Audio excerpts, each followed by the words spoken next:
Ashamaa harka fuunee kabajamtootaa fi jaallatamtoota hordoftoota qaroo miidiyaa oduu fi odeeffannoowwan keenya qabannee dhufnee jirra. Hanga xumuraatti nu waliin akka turtan isin affeera.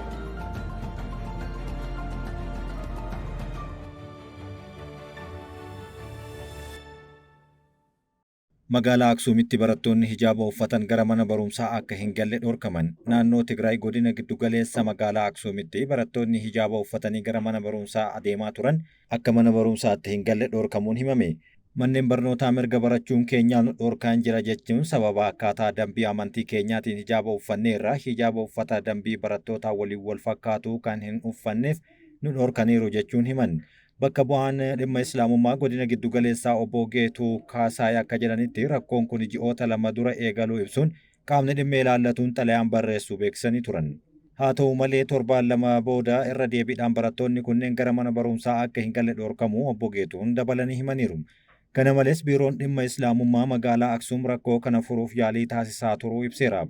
Rakkichi yeroo dhiyootti hiikamee hiriyoota gara isaaniitti akka makaman ni taasifna jennee amanna jechuun himaniiru.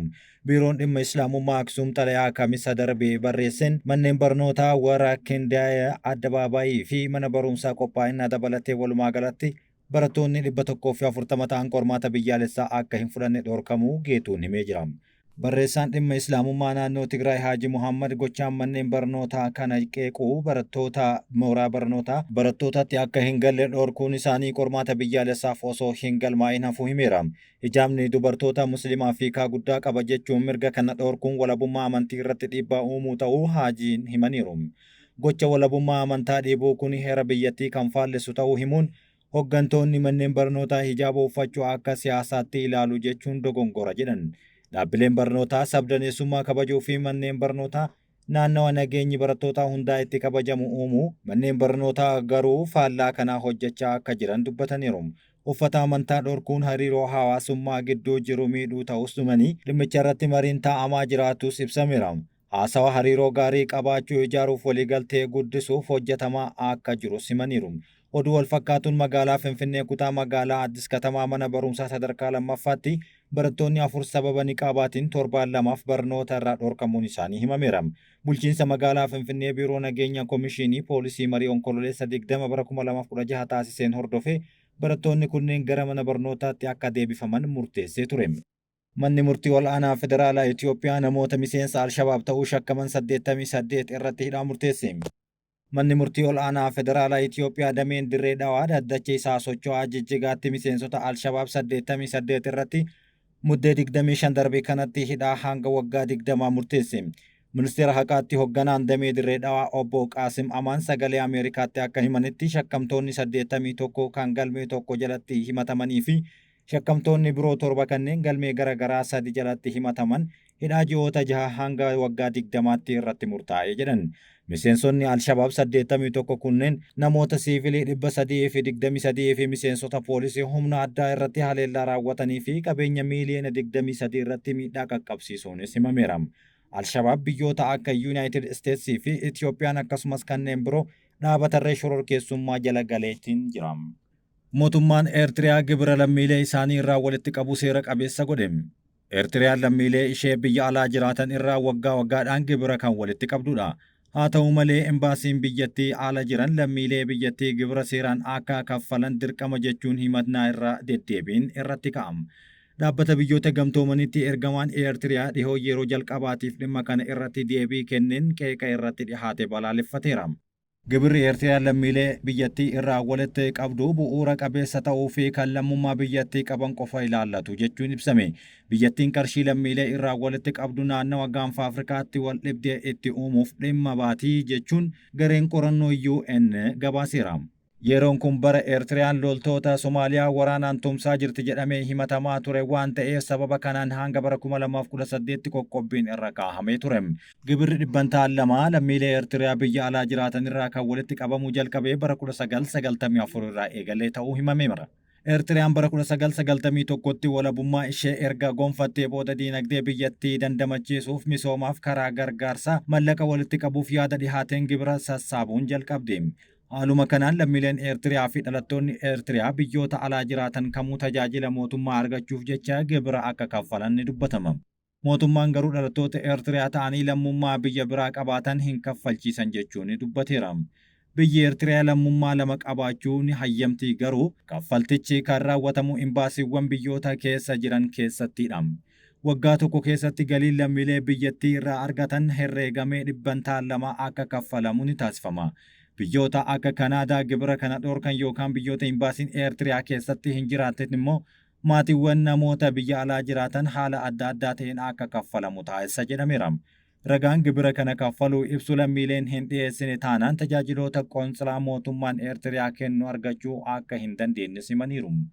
UN'tti ergamaan Eertiriyaa torbaan darbee ibsa baaseen Eertiriyaan bara 2010 gibira warra biyya alaa jiraaturraa doolaara miiliyoona 14.5 walitti qabu himseera.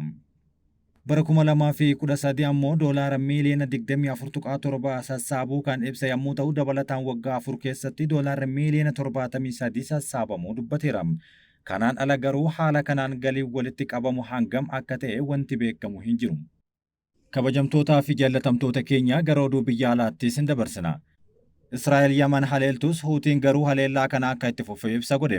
Qondaalli siyaasaa Huusii tokko akka dubbatetti haleellaan geggeessaan itti fufuun Filisxeen bira dhaabbachuu isaanii ammas akka mirkaneessan ibsan. Qondaalli kunis wayita tibbana Israa'el qilleensarraan Yaman haleeltetti kana dubbataniiru. Muhammad al-Bukaayitii Israa'el irratti xiyyeeffachuun haleellaa keenya itti fufna jechuun ejjennoo isaanii himaniiru. Hanga Israa'el duguuggaa sanyii Gaazaa keessatti raawwachaa jirtu dhaabdutti qilleensarraan gareen keenya haleellaa akka itti fufu waadaa ni gallaa jedhan. Kamisa darbee buufata xiyyaaraa Yaman kan magaalaa Sana'aatti argamu haleeluun yoo xiqqaate namoonni 4 ajjeesuun himame. Haleellaa Israa'el buufataalee handaara galaanaa buufataalee humna ibsaa qarqara galaana diimaa irratti kan xiyyeeffate jedhameera. Ministeerri muummee Israa'el Beniyaamin Netanyaahuu gama isaaniitiin humna Iraaniin deeggaramuu fi waggoota oliif misaa'ilaa fi dirooniiwwan Israa'el haleellaa irratti banee kanarratti tarkaanfiin eegalame kan jalqabaa ta'uu himaniiru. Huutiin halkan keessa misaa'iloota baalastikii Israa'el irratti dhukaasteen waraanni Israa'el misaa'iloota kanneen osoo daangaa hin seenin qilleensarratti fashaleesseera jechuun dubbateera. Hoogganaan olaanaan dhaabbata biyyoota gamtoomanii dhibdee bifa haaraan hammaataa jiru kanaan yaaddoo qabu ibseera. Kaaba lixa Yaman keessa kan socho'u kan beekamu gareen Hawtii haleellaa Israa'el irratti kan eegale erga Hamas onkololeessa bara 2023 daangaa Israa'el seenuun haleellaa tasaa raawwate irraa jalqabeeti. Humna waraanaa Israa'el hanga ammaatti misaa'iloonnii fi dirooniiwwan 400 ta'an Yaman irraa gara daangaa isaaniitti dhukaafamuu fi hedduun isaanii qilleensarratti fashalaa'uu himaniiru. UK fi Ameerikaanis haleellaa Huutiin dooniiwwan daldalaa galaana diimaa fi galoo galaana Edan qaxxaamuruun irratti raawwattu deebii kennuuf jecha Israa'el cinaa goruun Yaman keessatti raawwachaa jiru. Qondaalli damee siyaasaa Huutii Muhammad al-Bukaayitii lammiilee Yaman yeroo ammaa kallattiiwwan US, UK fi Israa'el dura dhaabbachuuf qophiidha jechuun jimaata darbee himaniiru. Waraana biyyattii erga eegalee waggaa 11 lakkoofsiseef biyyoonni lixaa kunneen Saa'udiitti fayyadamuun lolaa turan. Qondaalli kunis meeshaa gorra lixaa jechuun Saa'udii himataniiru. Erga Hawtiin bara 2015 magaalaa guddoo Yaman kan taate Sana'aa to'attee booda waraanni qindaa'aan Saa'udiidhaan durfamu karoora warri lixaa ibsaniin Yaman keessatti eegalamee ammallee hin dhaabbanne. Qondaalli Hawtii kun waraana kanaan Saa'udii erga bakkaatti galchanii booda gara UK fi US akkasumas Israa'elitti ofirraa loltuutti deemaa jirra jechuun dubbataniiru. Gaazaa deeggaruun operaashinii waraanaa geggeessuu ittuma fufnaa hanga yakki duguuggaa sanyii Gaazaa keessa jiru dhaabbatutti nutis haleellaa keenya hin dhaabnu. Israa'elis haleellaa irratti geggeessinee cimsinee itti fufna jechuun dubbataniiru. Israa'el loltoota ishee Gaazaa keessatti lammiilee Filisxeem irratti yakka duguuggaa sanyii raawwachaa jiraachuu cimsitee kan haaltudha. Huutiin deeggarsa Iraan irraa akka hin barbaanne Bukaayitiin dubbatanii deeggarsa Iraaniin kan socho'an Hamaasii fi Hizbollaa ji'oota 14 darban keessatti guddaa barbadaa'aniiru. Nuti humna ga'aa qabna, humna waraanaa dinagdee fi deeggarsa uummata ga'aa qabna kana qabanne waraanatti bobba'uu dandeenya jechuun deeggarsa qaama biraa akka hin barbaanne himaniiru. Ministeerri muummee Israa'el Beniyaamin Netanyahuun kamisa darbee dhimma haleellaa Yaman irratti wayita dubbatan dhaabbata shororkeessaa Hawtii kun irratti xiyyeeffanne jechuun dubbatan. Kunis haleellaa garee kanaa haaloo ba'uuf kan ta'e jechuun dubbatanii garee shororkeessaa kana Iraaniin akka deeggaramuu fi addaan kutuun kutannoo kennaa hanga dhumaatti kan nuti hojjannudha jechuun dubbataniiru.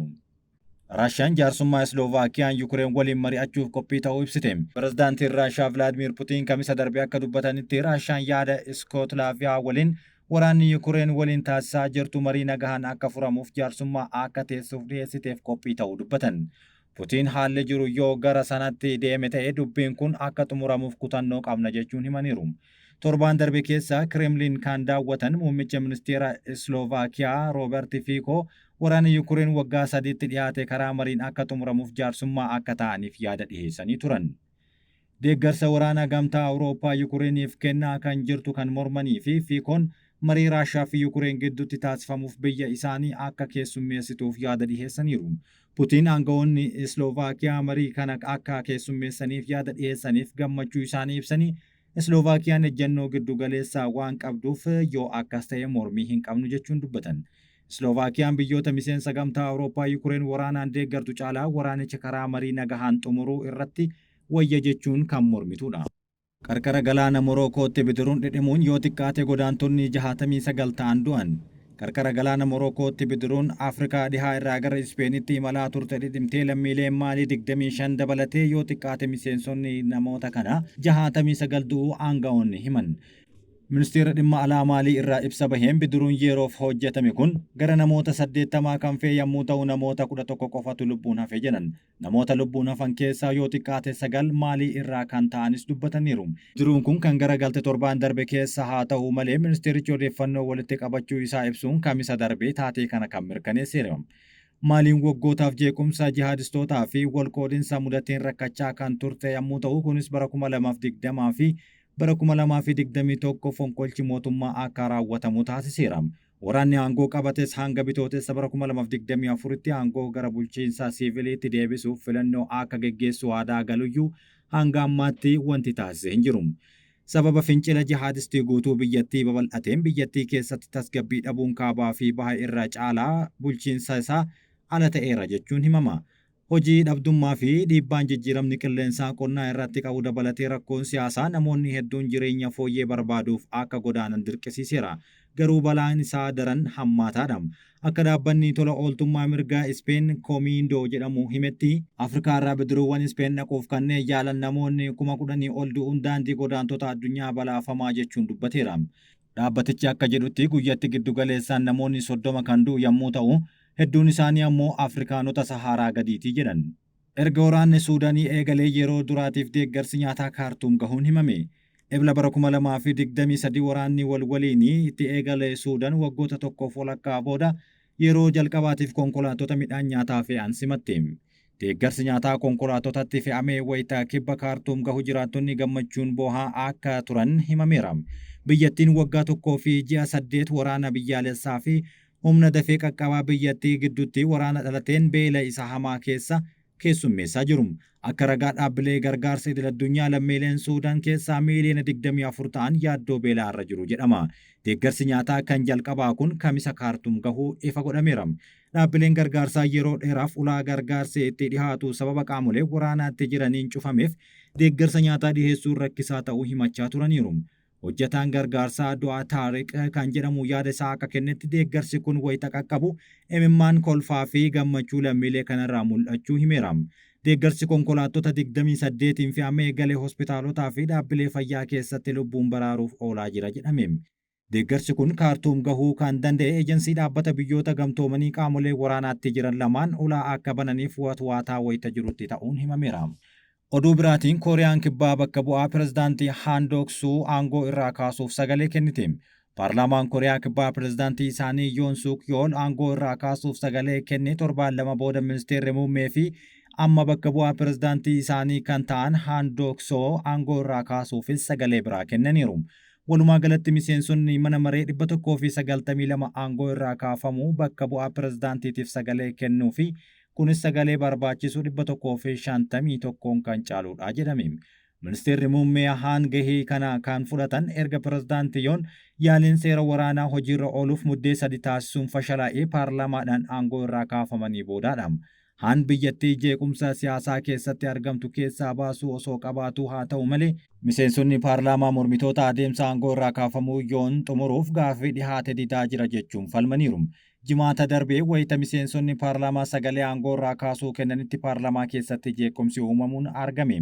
Afyaa'iin mana maree biyyaalessaa Woo Wun Shik akka jedhanitti seera aangoo irraa kaafamuu raggaasisuuf sagalee 151 qofti akka barbaachisu erga beeksisanii booda miseensonni mana maree paartii yuunii fi haan biyya bulchaa jiru People Power Party kan morman dhageessisaniiru.